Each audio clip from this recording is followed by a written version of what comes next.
Jagrati. The greatest of all teachings is what one learns when they try to live the teachings. Why would it be so difficult to let things be? To let the sun come up when it will, let the moon come up when it will. Let people like you when they like you. Let them dislike you when they dislike you.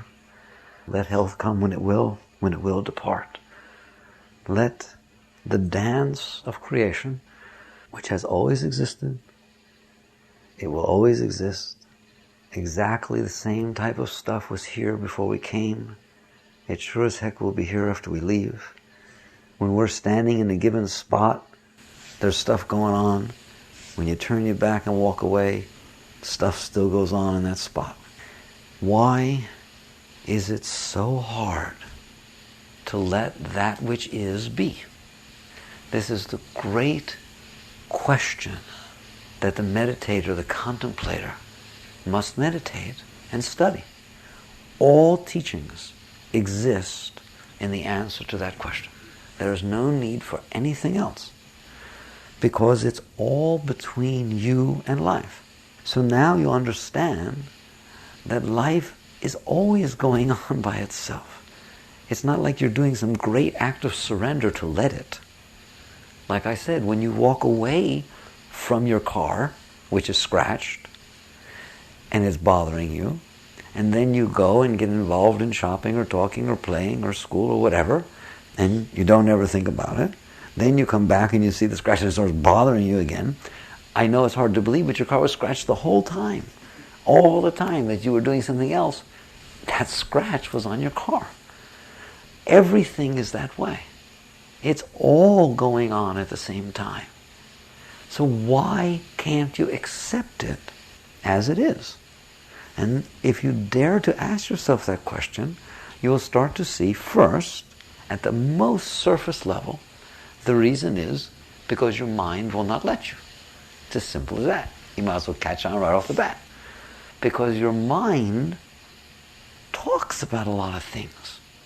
And most of the things it talks about are things that bother it. That's embarrassing, but if you watched, you would see it's true. Most of the things that the mind is talking about are things that bother it, or it thinks can hurt it, or it thinks will go wrong, and it's just in there constantly talking. I can't believe my car got scratched. I've only had it for 3 weeks. How did that happen? It's ridiculous. Should I get it fixed? Well, no, because it'll just get scratched again, and then and just on and on and on and on and on. And it does that about everything, doesn't it? How in the world could you possibly live life when that is going on inside of you? While that is going on, you can't experience life. It's tremendously distracting. And in essence, it captures your consciousness, and your consciousness gets stuck in your mind. And it gets so used to listening to all of this talk. And I'm telling you, most of it is about what to do, what could go wrong, how to protect yourself, why you said this, why you didn't, what somebody's going to do, what somebody's feeling, what they might feel tomorrow, anything. So then the yogi sits there and notices right away, you're half enlightened at that point, oh, how could I possibly experience the movie when somebody's sitting next to me talking all the time? All right? You go to the movie theater and on all sides, all the kids are sitting there talking. You can't watch the movie. It's too distracting. If you're sitting in here consciousness and the movie of life is automatic pilot going on all by itself, really pretty amazing. You can't be amazed because they're talking in there, all the kids. And it distracts you, doesn't it? You can't even for 2 seconds pay attention because it talks. And you get sucked right back up there. Just noticing that process. Noticing that life is out there, noticing that the mind keeps talking, and noticing that the consciousness shifts between life and mind. It gets pulled back to whatever is the most noisy, and the mind is the most noisy. It gets pulled back to whatever is the most energetic. How's that? And the mind is the most energetic. It's much more energetic than leaves and sunsets and all that stuff. You're sitting there watching a sunset, mind goes, oh my God, what am I going to do? I forgot. You're going to pay attention to that. If the sun all of a sudden went, blah, I'm freaking, you'd pay attention to that. If stars and stripes started going up in the sky, then that's why you like the fireworks on the 4th of July. Because for a little period of time, they're noisier than your mind. And so you have the enjoyment that all that's going on in the sky, and it pulls you out of your mind. But normally the mind pulls you out of life, constantly. So the yogi should not fight with this. The yogi should not fight with life. The yogi should not fight with the mind. The yogi should notice, honestly, that this is what's going on. When you're able to sit there while the mind is doing this, and not be so melodramatic about it, not be so involved. It's like one thing the mind says is just like something else. How long you been in there? Haven't you noticed yet if it wasn't this, it'd be something else? At what point does it stop? Never. And so you start to catch on that this is its nature. Most people don't stand a chance of not doing something about it. Because these thoughts, they're not so much fun to have. It's not so much fun to be driving down the street and all of a sudden have to sit there and say, oh my God, I forgot to call him. What is he going to think of me? Oh my God, he's going to... Isn't it fun to have the mind talk to you like that? It just makes your day, doesn't it? And it's relentless, isn't it? It goes on and it thinks of all the things he could think of you. Does it think nice things? Oh, he'll think that I love him so much that I was so filled with love that I didn't call him. It doesn't ever say that, does it? He'll think I hate him. He'll never talk to me again. Oh my God, he got hurt. So that's what it does. It is melodramatic, isn't it? And it hurts. And so just like throwing things or sticking things in your body, these things that are hitting your mind, your mental plane, you have to react to them. And so you end up being neurotic. The yogi is the one does not try to change the nature of mind. This is the hardest part for people to understand. You're not supposed to stop your mind. You're not supposed to stop that from happening. You're not supposed to beat your mind or shut it up. You're supposed to sit in the state of witness consciousness. This is the only place to sit. And you're supposed to notice, oh, there's my mind. It's doing its mind thing. It's exceptionally weird today. It's a little quieter than normal. That's weird in and of itself. And you're just noticing that this is what it's doing. When you can do nothing about it, nothing, you have earned the right to go to the next step. And the next step is to understand, not mentally, but experientially, why the mind is doing that. That's a lot deeper than shutting it up. It's a lot deeper than fighting with it. You go to the root, and what you will see is that the reason that that thing is making all that noise all the time is because you are scared to death. And that is the truth. There is fear in the heart. And that fear expresses itself in the mind. And that's why the mind is always saying these melodramatic, fearful, negative, grabbing, clinging, manipulative, controlling, protective type things. Is because it's normal, because it's scared. All right? When you're scared, you say things like that. When the heart is scared that people won't like it, that it said the wrong thing, that it's going to get rejected, that something will go wrong, that it will be a failure, that somebody will notice what it did, all of that insecurity, all of that fear, all of that rejection, all of that stuff that's in the heart is not comfortable. And what it does is spew into the mind. And so the mind talks all the time. So by being willing to let the mind do that, but not put any credence in it, you then earn the right to go into the heart. And this is much deeper. And this is the path the yogi takes. The yogi does not control the world in order to stop the mind from talking. That doesn't work. And the yogi does not control the mind in order to make it nicer. The yogi leaves the world alone, leaves the mind alone, and with the power of witness consciousness, becomes absorbed and centered within the heart. And what you will find is there's fear there. There's insecurity, and so on. And some of it is very, very deep, very primal.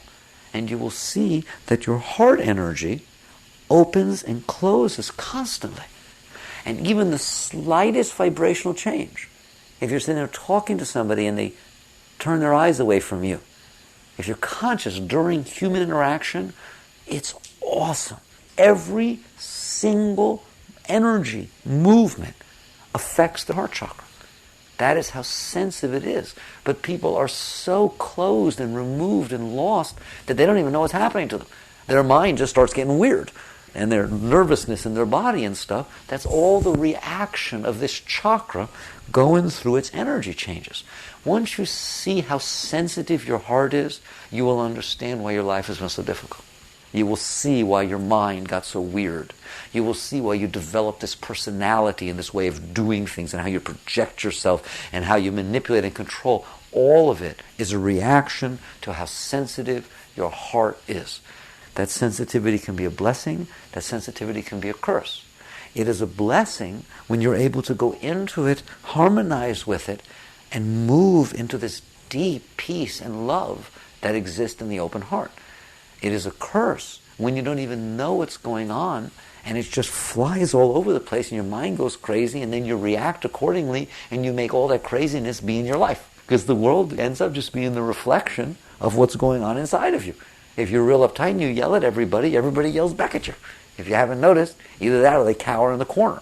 So your whole world is either cowering in the corner or yelling at you. How are you having fun yet?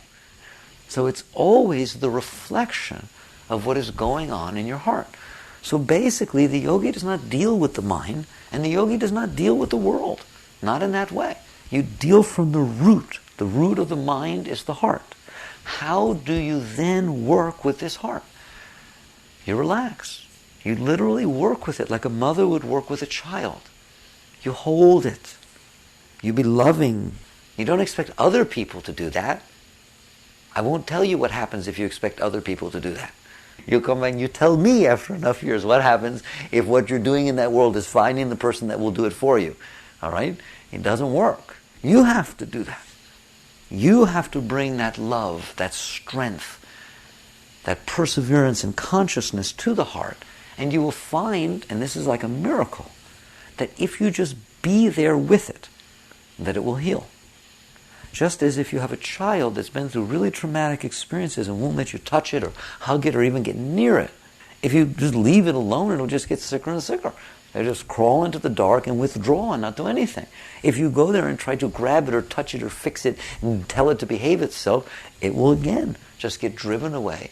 But if you just sit in the room quietly and let the child get used to the fact that you're there, the next thing you know, you'll be able to get closer, or they'll come closer to you, and everything heals itself naturally. Just the presence of consciousness is a healing force. Do you understand that? It is the same thing with your heart. If the witness is able to come into this sensitive heart and just be there, it doesn't have to do anything. It just has to be willing to bring consciousness to bear and notice that the heart is this sensitive. That will give strength to the heart. And the next thing you know, it will stop being so tender and stop reacting so much. You will get what's called a strong heart. Not strong because it's closed and protected. It just has energy and it's steady. When that happens, your mind will start to become quiet. Naturally, you'll be able to be in all sorts of circumstances and your mind will become like a window that's clear, that you're able to just look out into the world without all of these vrittis or disturbances in the mind distorting your perception of the world. The mind becomes still when the heart becomes strong. And when the mind is still and you're able to look out into the world, what you see is God. That's spirituality. You see creation as it is. And you'll see there's nothing wrong with the world, and there never was anything wrong with the world. You were just scared. And when you're scared, everything could be wrong, couldn't it? If you take somebody who's really scared, it doesn't matter where you put them. They could hate me. They could hit me. Yeah, they could. I mean, they will. They're nice people. No, they could. The stars could fall. Yeah, they could. But they haven't yet. But they could. Yeah. How many things could go wrong? Just let your mind think about it. You'll find a bunch. But there is nothing wrong with the world. There's just something wrong with the mind. Because there's something wrong with the heart. And then you look out into the world and it looks scary as heck, doesn't it? But it's not. So your work is with the consciousness coming to bear in the heart. And like I said, don't try to make the heart something it's not. Just be there with it. Don't get into your emotions. That's the saddest thing. I can't even discuss how people get so lost. Emotions are the heart releasing energy. Stay with the heart. Don't go with the smoke. The emotion doesn't mean anything. It just comes and goes as it's passing through the blockages in the heart. If somebody's able to just sit there with the opening and closing and these really deeper movements in the heart, they don't have to deal with the emotions. They'll stop, don't worry.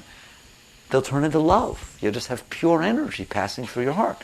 Now, believe it or not, as deep as that state is, now we have the whole world being God, we have the mind being quiet, and we have the heart being a neat place to be. Now you're ready to take your spiritual journey. The heart is the fourth chakra, not the seventh.